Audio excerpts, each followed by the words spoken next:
वहां पर पहुंच चुका है। चूंकि मीडिया इंटरेक्शन हो चुका है, मीडिया कॉन्फ्रेंस हॉल से बाहर आ चुका है, तो अब जो है वो फेस टू फेस बातचीत की जाएगी इसी तरह। और पाकिस्तान मेजबान है, पाकिस्तान सालिस है, पाकिस्तान अमन का लंबरदार है, पाकिस्तान यहां पर मौजूद है, पाकिस्तानी लीडरशिप यहां पर मौजूद है। और अब यहां पर जो है वो पाकिस्तान की सालिसी में, पाकिस्तान की मेजबानी में दोनों फरीक आमने सामने बैठेंगे। और उमैर, यहां पर होने वाली छोटी छोटी मूवमेंट का भी एक मतलब है, एक मानी है। यहां पर पाकिस्तानी वफ्द का पहले पहुंचना, इसका मतलब यही है कि पाकिस्तान यहां पर दोनों वफ्द को वेलकम करने के लिए खड़ा है। यानी कि पाकिस्तान की मेजबानी में ही सारे डेलीगेशन यहां पर आएंगे, चाहे वो कतरी डेलीगेशन है, अमेरिकन डेलीगेशन है या फिर ईरानियन डेलीगेशन है, वो पाकिस्तान की मेजबानी में ही आएंगे। और पाकिस्तान पहले पहुंचा, जिम्मेदारी का मुजाहिरा किया, अमेरिकन डेलीगेशन को वेलकम किया और उसके बाद ईरानियन डेलीगेशन भी अब पहुंच चुका है। बिल्कुल अपनी रिवायात और अपनी सकाफत और अपनी तारीख के हिसाब से मेजबान का किरदार होता है, मेजबान का ये रोल होता है कि वो पहले पहुंचे, इस्तकबाल करे अपने मेहमानों को। तो पाकिस्तान ने वही किया। ब्रिगेडियर रिटायर्ड हारिस नवाज साहब हमारे साथ मौजूद हैं, जाहिद महमूद साहब भी हमारे साथ मौजूद हैं, उन्हें समा में खुशामदीद कहते हैं। हारिस नवाज साहब, अब हम ये कह सकते हैं, सारी सूरत हाल पर आपकी भी नजर है कि अब तारीख जो आज एक नई तारीख रकम होने जा रही है, उससे हम चंद लम्हों की दूरी पर हैं। इंशाल्लाह देखें, पाकिस्तान बहुत टाइम पर, पाकिस्तान किरदार बहुत आम है और जैसे मेजबानी का किरदार अदा करना चाहिए। पाकिस्तान की टीम वहाँ पर पहले पहुंच के वफद सबको रिसीव किया। अभी प्रेसिडेंट ट्रम्प के अपने अल्फाज सुने, उन्होंने हमारे प्राइम मिनिस्टर की, फील्ड मार्शल की कितनी तारीफ की है। इससे अंदाजा लगा लेंगे पाकिस्तान ने कितनी कॉन्ट्रीब्यूशन की हैं, कितना पॉजिटिव रोल अदा किया है। हमारे फील्ड मार्शल ने कितनी सिंसियर एफर्ट किए हैं, डायरेक्ट कम्युनिकेशन प्रेसिडेंट ट्रम्प से रखी, ईरानी लीडरशिप से रखी, उनका कॉन्फिडेंस विन किया और फिर फाइनली मुसवदा ये जो है Islamic accord memorandum of understanding ये साइन हुआ और अभी दोबारा वहाँ पर मुलाकात होने लगी। और आई एम श्योर कि इसमें जो पॉइंट्स हैं वो ईरान अल्सो वांट की 14 पॉइंट पे हम फोकस करें और ये ठीक है कि ताकि अगर हम राइट राइट जाएंगे तो फिर बहुत ज़्यादा और कुछ प्रॉब्लम होते जाएंगे, तो इसमें मेन फोकस। लेकिन पहला एजेंडा सबसे पहले यही होगा कि इजराइल और लेबनान में जंग बंदी हो, जो कि एजेंडे का पहला पॉइंट है और ईरान का भी यही चाहता है। लेट्स होप, बहुत उम्मीद है कि इंशाल्लाह कोई अच्छी खबर वहां से नहीं आएगी। अच्छी खबर का ही हम भी इंतजार कर रहे हैं। जाहिद महमूद साहब, वजीर आजम पाकिस्तान का कॉन्फ्रेंस हॉल के प्लेटफॉर्म पर खड़ा होकर ये कहना कि हम यहाँ से वापस जाएंगे तो हमारे हाथ में शानदार दस्तावेज होंगे, कितनी इससे अच्छी उम्मीद की जा सकती है? जी देखिए, पाकिस्तान की बड़ी स्ट्रेटेजिक एफर्ट है और आफ्टर ऑल पाकिस्तान की ये ख्वाहिश भी होगी कि ये लॉजिकल एंड जो है इसका वो बहुत ही पॉजिटिव हो, क्योंकि अगर इसका एंड पॉजिटिव नहीं होगा तो फिर जंग बैठी हुई है जिताने पे। फिर उसके देखे ना, दो ही चॉइसेस हैं, इधर to go back to the war और पूरी दुनिया को आप एक इकोनॉमिक रिसेशन में ले जाएं, और एक दूसरा है कि जी आप पीस और स्टेबिलिटी और डिप्लोमेसी को चांस दें ताकि दुनिया के जो आने वाले कॉन्फ्लिक्ट भी हैं, वो जो ज़ायनिस्ट अज़ाइम वाली जो कौमें हैं या जो एक्सपेंशनिस्ट डिजाइन वाली कौमें हैं, लाइक इंडिया, लाइक इजराइल, क्योंकि ये तो फ्रिक्शन चाहेंगी फ्यूचर में भी डिफरेंट रीजन्स के अंदर भी, तो डिप्लोमेसी और पॉलिटिक्स ही मसाइल का हल निकाले। वरना तो जिसके पास ताकत है वो अपने मसले का हल करता रहेगा। जब कॉन्फ्लिक्ट मिटिगेशन के मल्टीलैटरल फोरम्स फंक्शनल नहीं रहे तो उस वक्त पाकिस्तान ने एक प्रोसेस क्रिएट किया है, उसको प्रोटेक्ट किया, आज यहाँ तक लाए हैं, छोटी छोटी चीजें ऑब्जर्व हो रही हैं। तो I think Pakistan is very careful about these talks और ऑफ कोर्स पाकिस्तान से ज्यादा शायद ही किसी की ख्वाहिश हो कि ये कामयाबी का साथ हमकनार हो। तो पाकिस्तान चाहता है कि ये कामयाब हो ताकि एक लार्जर पीस को ख्वाहिश तो ये सबकी होनी चाहिए, लेकिन पाकिस्तान ने इसमें जो किरदार अदा कर दिया है वो गालिबन हम ये कह सकते हैं कि पूरी दुनिया को सरप्राइज कर दिया। जी देखिए, बिल्कुल दुनिया में तो पाकिस्तान एक was no more in not in the story of the world Marka Haq से पहले। लेकिन हम जब देखते हैं कि फील्ड मार्शल जब लंच किया इन्होंने प्रेसिडेंट ट्रम्प के साथ मार्के हक के बाद, और एक पाकिस्तान ने शुक्रिया अदा किया प्रेसिडेंट ट्रम्प का टू सेव द ह्यूमैनिटी। ये नहीं कि पाकिस्तान उस जंग में भी आगे था, उस जंग में भी एसेंडेंसी थी, उस जंग में भी आप जीत रहे थे, तो आपने ह्यूमैनिटी के लिए अपने अपने कंट्रोल किया, अपने एस्केलेशन लेडर को कंट्रोल किया और ग्रेस दिखाई, जो एक न्यूक्लियर पावर की ग्रेस होती है। तो उससे अप्रिसिएशन हुई पाकिस्तान की। और उसके बाद लिवरेजेस जब देखी गई ईरान और अमेरिकन कॉन्टेक्स्ट में, तो इट वाज ओनली कंट्री कि जिसके न सिर्फ अमेरिका के साथ, न सिर्फ ईरान के साथ, बल्कि चाइना, मिडल ईस्ट, टर्किया आप देख रहे हैं, रशिया इवन, उनके साथ भी बेस्ट रिलेशन थे पाकिस्तान के। तो that's why Pakistan got this role, और फिर पाकिस्तान ने इसको खूब निभाया। और I think credit goes to the political leadership, prime minister Sharif, और उसके बाद फील्ड मार्शल ऑफ कोर्स, जिसको हम रियल हीरो भी कह देना चाहिए, कि जो सारा कोरियोग्राफ कर रहे हैं, अपनी पर्सनल जो उनकी लीवरेज है ऑफ उनकी जो केमिस्ट्री है विद प्रेसिडेंट ट्रम्प, और personal chemistry with the supreme leader कह लें, और उसके बाद जितनी भी पॉलिटिकल आइडियोलॉजिकल लीडरशिप है। खुद वो 2 दफा ईरान ट्रेवल करके गए, और पाकिस्तान ने कई ऐसे मौके आए, अब तो बिल्कुल ये क्लियर है सबको कि ये डायलॉग ऑलमोस्ट खत्म हो गया था, तो पाकिस्तान ने इसको डेड एंड से फिर दोबारा इसको रिट्रीव किया, अलाइव किया, and today this wheel is spinning again. अल्लाह करेगा इंशाल्लाह, क्योंकि दोनों, अमेरिका भी और ईरान भी नहीं चाहते कि जंग की तरफ जाया जाए। Of course Israel is a big elephant, उसको अगर लगाम देनी है तो दोनों को यही जिक्र करना चाह रही थी कि अमेरिका और ईरान तो नहीं चाहते जंग की तरफ जाना, लेकिन जो मुल्क चाहता है उसका क्या होगा। हारिस नवाज साहब, इससे पहले अमेरिका और ईरान के दरमियान जितनी बार भी निगोशिएशन हुई, इसमें बहुत बार ब्रेक डाउन आया, पाकिस्तान ने उसको संभाला। अब चूंकि अमेरिका जो कि खित्ते में सुपर पावर समझा जाता है, उसका बिहेवियर चेंज है टुवर्ड्स इसराइल, तो अब आप क्या समझते हैं कि इसराइल जो कि हमेशा से अमेरिका की सपोर्ट से ही चलता रहा, अमेरिका के कंधे के बगैर उसकी क्या पोजीशन होगी अब खित्ते में? देखें, अगर अमेरिका की जेन्युइन अगर सपोर्ट उसको नहीं होती है तो इजराइल इज नथिंग। अमेरिका ही उसको वेपन एम्युनिशन देता है, अमेरिका ही उसको फाइनेंशियल सपोर्ट देता है। F-35 जो लेटर दुनिया के बाद जहाज नहीं है वो अमेरिका ने इजराइल को दिए हैं।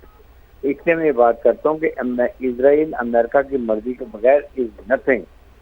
और अगर अमेरिका सिंसियरली उसको कहता है कि you better shut up and stop bombing Lebanon and go for ceasefire. और हारिस साहब, वो तो हमने देख लिया, एक वाज़ेह शट अप कॉल 2 दिन पहले दी जा चुकी है। बिल्कुल, अभी एक दफा फिर मिलेगी। तो मुज़ाकरा से पहले मुझे बहुत उम्मीद है कि शायद ये दोबारा जंगबंदी हो जाए, क्योंकि ईरानी डेलीगेशन ने कहा है कि हम मुज़ाकरात में बैठने के लिए इस वक्त तैयार हैं जब ये फायज बंदी होनी चाहिए। और मुझे लगता है कि ये जेडी फ्रांस जो आए हैं जहाँ से बैंक और इतना बड़ा डेलीगेशन लेके, और वो इज अ डिसीजन मेकर, ये वहाँ से अमेरिकन प्रेसिडेंट से कुछ चीज़ों के लिए परमिशन लेकर आए होंगे, और उसमें यही होगा कि यहाँ पर जंगबंदी करवाई जाए, इंश्योर की जाए। This is the first step in the ladder. अगर ये हो जाता तो एक साजगार माहौल भी होगा, एक best condition environment for discussion होंगी, इससे कॉन्फिडेंस बिल्डिंग मेजर्स भी बनेंगे, और ये आगे का रास्ता बहुत आसान हो जाएगा। अगर यहीं पर डेडलॉक हो जाए तो इस मीन कि कहीं ना कहीं मिसट्रस्ट आ जाएगा, और फिर ये डील होने का डर होता है। लेकिन पाकिस्तान के जो फील्ड मार्शल मौजूद हैं, जिन्होंने हर मौके पे कई ऐसे मौके हैं जहाँ पे डिफरेंट डील हो रहा था, सेलमेंट हो रही थी, कई डेड लॉक्स हुए हैं, लेकिन ही इंश्योर्ड कि उसको दोबारा कंटिन्यू किया जाए। दोनों साइड से कम्युनिकेशन किया, बातचीत की, और उनकी मौजूदगी हमें बहुत तसल्ली देती है कि यस, इंशाल्लाह कोई ना कोई इसका हल निकल आएगा। और वापसी पाकिस्तान डेलीगेशन जिसका very happy with full hand of flowers जो उनके हाथ में होने चाहिए। मेरे ख्याल में अब वक्त आ गया कि इसको यहाँ पर ये एक स्टार्ट है, और यहाँ पर 2-3 चीजें आम डिस्कस होंगी। इसके अलावा जो एक फंड रिलीज होने हैं ईरान के लिए $12 बिलियन के वो शायद हों, और ईरान को जो अलाउ करने पेट्रोलियम प्रोडक्ट बेचने के लिए टेम्परेरी जब तक जैसी नहीं चलती रहती है, तो ये चीजें कॉन्फिडेंस बिल्डिंग मेजर्स होंगी, जिससे आइंदा का लायमल भी बनेगा और टेक्निकल टीमों के लिए बहुत आसानी होगी। सही। ज़ाहिर साहब, यही नुकता लेकर आपके जाने बढ़ते हैं। जिस तरीके से अमेरिका और ईरान अब चूंकि बात उस आखिरी लम्हे तक पहुंच गई है जहां पर कुछ ऐलान होना भी बाकी है, एक तो पुरुमीद हैं आप, और दूसरा ये भी आगाह कीजिएगा कि जिस सारे सूरत हाल के अंदर एक शैतानी किरदार मैं कहूँगा जो इसराइल अदा कर रहा है, असल इस सारे अमल को जो स्पॉइलर, बिल्कुल सितारा ने से लफ्ज़ यूज़ किया कि स्पॉइलर का जो किरदार अदा कर रहा है वो इसराइल कर रहा है, तो असल मसला वहां पर जाकर आता है। अगर इसराइल इस दौरान फिर इसको सबूताज करने की कोई कोशिश करता है या कोई ऐसी हरकत कर देता, तो फिर जो है वो बात कैसे कंट्रोल में आएगी? देखिए, अब तो मेरे ख्याल में अमेरिका के भी स्टेक्स हाई हुए हैं थोड़े से, और जिस तरीके से प्रेसिडेंट ट्रंप और खासतौर पे जो जेडी वैंस, अब इस वक्त प्रेसिडेंट ट्रंप से भी ज्यादा, to be very honest, JD Vance को बड़ा सीरियसली सुना जा रहा है, बिकॉज वो बड़े फैक्ट्स के ऊपर और बड़े ट्रांसपेरेंट अपना नुक्ता नजर सामने रख रहे हैं। आई थिंक उनका जो मैसेज था इजराइल को, दैट वाज वेरी क्लियर। तो अभी प्रेसिडेंट ट्रंप का ये स्ट्रेटेजिक डिसीजन है कि वो नेतन्याहू को प्रेफरेंस देते हैं ओवर अमेरिकन इंटरेस्ट या नहीं देते। इसको अब ये मामला जो है ये अमेरिका और इजराइल के दरमियान इज मोर इम्पोर्टेंट, क्योंकि इसमें कोई शक नहीं है कि ईरान जो है वो लेबनान के मसले को हल किए बगैर या उसके अंदर जो सेटिस्फेक्शन है वो अचीव किए बगैर वो मामलात को आगे बढ़ाएगा। और उसके साथ साथ पैरेलल कुछ फंड भी रिलीज होने होंगे, कुछ हो सकता है शिप्स आपको हुर्मुज़ से जाते हुए चाइना की तरफ ईरानी ऑयल ले जाते हुए नजर आए। तो I think America will try कि वो थोड़ी सी अपॉर्चुनिटी उनको दे। Iranians are interested to see the talks walking, वो कहते हैं ना लेट्स वॉक दी टॉक। तो जब तक वो प्रैक्टिकली कोई चीजें होती नजर नहीं आएंगी ये डायलॉग आगे नहीं बढ़ सकता। जहाँ तक टेक्निकल डायलॉग है अबाउट हुर्मुज़ की मैनेजमेंट का, ऑफकोर्स ये डिस्कशंस होंगी, वो भी अचीवेबल है। उसका एक I don't know international laws को अब कैसे वो मद्देनजर रखेंगे, क्या क्या चीजें अलाउ की जाएंगी। लेकिन जो न्यूक्लियर है उसके ऊपर बिल्कुल ईरान ने खुद जब अनाउंस किया एज अ पॉलिसी कि उनको न्यूक्लियर वेपन्स नहीं चाहिए, आई थिंक हुर्मुज़ ने उनको इतनी बड़ी स्ट्रेटेजिक एडवांटेज दे दी है कि उसका जो पलड़ा है ना वो न्यूक्लियर से भी ज्यादा हावी हो गया है।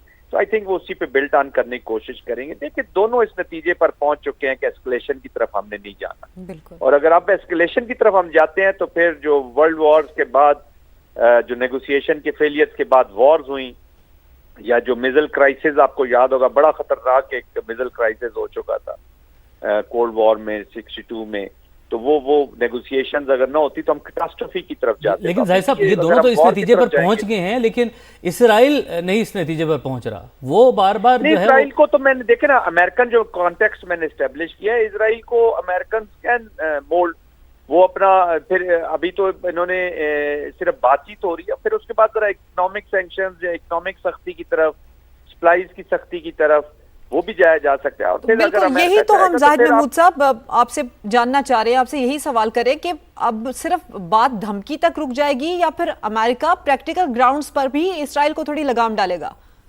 देखिए अगर अमेरिकन नेगोशिएशंस को जारी करने के लिए ईरान को इजाजत दे देता है कि जी ठीक है, अगर हम इजराइल इसको एक डिपेंडेंट सॉवरेन कंट्री है, वो हमसे नहीं मान रही, शॉर्ट ऑफ सख्ती उन पे करने से, तो फिर अगर ईरान को सिर्फ अगर परमिशन भी दे देता है कि जी अगर वो उधर से वायलेशन होती है तो आप भी वायलेशन कर सकते हैं, आप उनको एंगेज करें, तो वो भी हम इजराइल के लिए एक बड़ी सीरियस सिचुएशन हो जाएगी। कई दफा इसको देखे ना, प्रेसिडेंट वाइस प्रेसिडेंट ने बड़ा क्लियरली बताया कि 2/3 of weapons which have saved you were Americans, made by American, used by Americans. Americans उनको प्रोटेक्ट करते हैं। जब वो प्रोटेक्शन आपके ऊपर नहीं होगी तो फिर पॉलिटिक्स में कॉस्ट ऑफ द वॉर जो है ना, वो इजराइल के लोगों ने अभी तक उस तरह कॉस्ट पे नहीं की। तो जाहिर साहब हम यहाँ पे ये भी हम नतीजा खस कर सकते हैं, या ये भी हम बात कर सकते हैं कि जिस तरीके से इसराइली जो वज़ीर आज़म हैं और उनके ऊपर बेपनाह मुकदमात हैं, और उनके उन मुकदमात में उनकी जो सबसे बड़ी ढाल है उनकी कुर्सी है, अमेरिका वो कुर्सी खींच सकता है उनके नीचे से?